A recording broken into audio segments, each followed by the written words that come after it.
I've been recording stories where people truly believe healing is possible, and I know you are one of them. So it would be great to hear your point of view on this. Okay, awesome. So I'll just start with the beginning. I was 39 years old when I was diagnosed. And the symptoms I was experiencing was very sudden onset. I was very healthy. I would bet $1,000,000 the night before that I was totally healthy, taking care of my health. So people exercise and eat right and all that, think they're free from never knowing something's going to happen. That was my story. I was in chiropractic school, second career choice. I was 39, lost my job just a couple months before and decided to enroll in school again. So later in life, I decided to enroll back. And then one day, a Monday morning, I'll never forget, I woke up, I could not feel the right side of my body. So my right eye was shut. I couldn't use my right hand. So here I'm in chiropractic school. I can't use my right arm. I can't breathe well. I can't talk well. So my speech was slurred. I couldn't breathe well. I couldn't feel it, just the right side of my body was gone. So it presented as a stroke. So that's what they thought. So I called my husband and I said, "You're not going to believe this, but I think I had a stroke." And he's like, "What?" Like I was perfectly healthy on no medication. So of course we went to the hospital. So immediately they saw me and took me right in for a CAT scan because I looked terrible. So the CAT scan came back positive that I definitely something was going on in my brain, but they couldn't say further. The neurologist hadn't come yet. So I had to sit there and wait almost all day for them to tell me more. But we just knew something was wrong, terribly wrong. But we went through my health and things I've done, and like it couldn't be true. And as far as me and my husband were sitting there speaking about, it couldn't be possible because I was healthy, I ate well, I exercised, I took care of myself. We were campers, bikers, we're always outside doing things, hiking, biking, everything. So like what could have happened to me was the biggest question. So they admitted me to the hospital for a CAT scan, not a CAT scan, I'm sorry, an MRI with contrast and a lumbar puncture. So the next day came back, both were positive. I had MS. So that was the day of my diagnosis. It was very shocking to me. I didn't understand, like totally blindsided by the diagnosis, didn't know what that meant. At the time, 13 years ago, not many people had MS. Like I knew one person who was Montel Williams, and he was on, doing a talk show in New York, right? And he said that upper cervical chiropractic had helped him with MS. So I was in school to be an upper cervical chiropractor. So that's why he caught my interest. I didn't know anything about MS other than him. And actually, the weekend before I was diagnosed, I was down in Florida at a conference for doctors from Italy who came in to speak on MS and the research they've done and the reversal, and they've had success with MS patients. So here I am Monday morning, right after that, I'm diagnosed with MS. So it was like shocking. So I immediately texted the doctors I was in the conference with, like, you got to help me. So that's how my core belief in I had belief in the body. I'm a chiropractor, so we feel like if you remove interference, the body will heal itself. And I believe that with all my heart.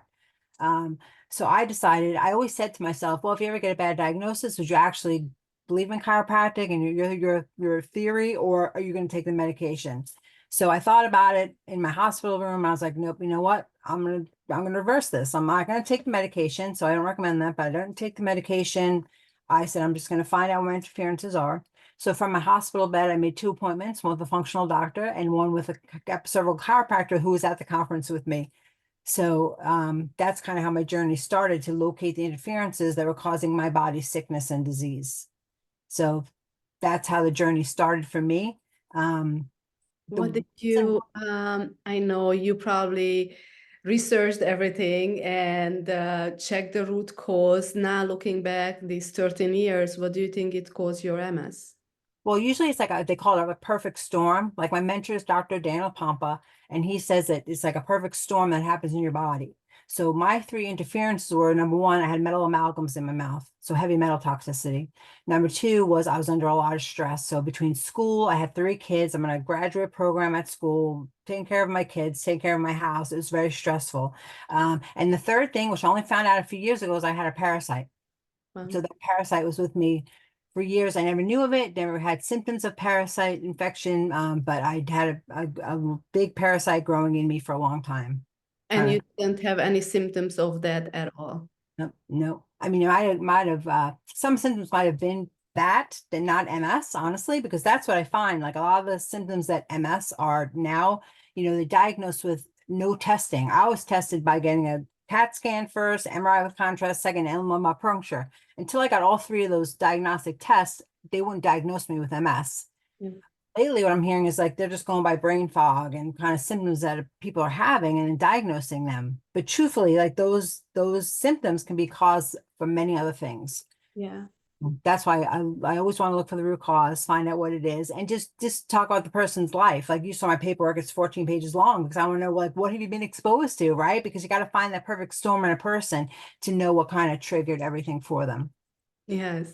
So So it's interesting. I started filling out the paperwork. I'm like, because I have a functional medicine doctor, they asked me the same questions. But if you would give this questionnaire to somebody who's just newly diagnosed, they would be like, why do you need to know all this? Like, right. Well, what the heck? Yeah, absolutely. Because you got a medical diagnosis. Now you have that diagnosis, but like what I say now is no one's a prisoner to their diagnosis because everything has a root cause. And when it comes to MS, everybody has different root causes. So really the medical world's going on a group of symptoms. So it's a group of symptoms that people come in with, and now they say, okay, these symptoms match an MS diagnosis, and they label you with MS. So that's the thing that, I had a lot of symptoms that everybody else has. Like I had weight loss resistance. I said I exercised, I hiked, I biked, I took supplements, I was on chiropractic care, everything natural, right?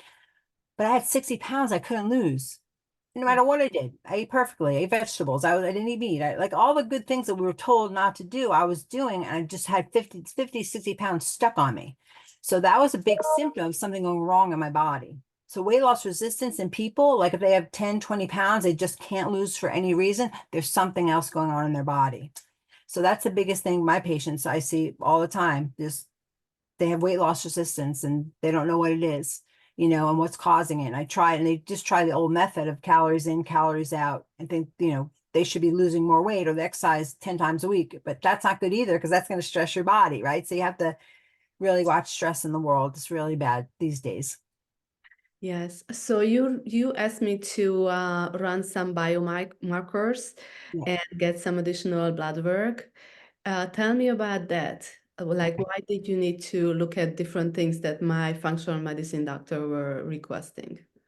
Well, I found out in 2011 is when I was diagnosed, and I was kind of floating along like everybody else. I had my functional doctor. I had some, acquaintances. I made, they knew I was a chiropractic student with MS. I want to reverse it naturally, so they helped me as much as they can. But no one was giving me the answer. I always had the question, well, what if it's this? Well, what if it's that? I had all these what if questions in my head all the time. So in 2013, I think it was January 2013, I found the functional blood chemistry analysis that I do. And I've done that analysis on myself every 6 months for the past 13 years. So that's my healthcare. So I look at blood and different markers, but it's to find the system in your body that's failing so that you can correct it. So it puts biomarkers from the medical range, which is very broad, to a more optimal range, which is more narrow. So once you do that, you have a better chance of uncovering something going wrong rather than just hearing from the doctor, medical doctor, usually even a functional doctor using medical ranges. Everything's fine. Everything's fine. It's nothing's wrong. People hear that all the time. Like that's probably the biggest complaint that I hear. Like everything's great. And you're like, no, it's really not. And I, really, I I actually had my annual checkup 3 months prior my MS diagnosis, and they told me everything was great. Everything is fine. yeah. Yeah, I hear horror stories. I mean, I had a woman, her husband went to her medical checkup. Every year they went, they had great insurance. So every year they went and did medical, yearly checkup. And 1 year later, he was dead. He was told nothing was wrong. They just believed nothing was wrong. And a year later, he was dead. And it's just, it always shocks me when I hear stories like that, like, or 3 months before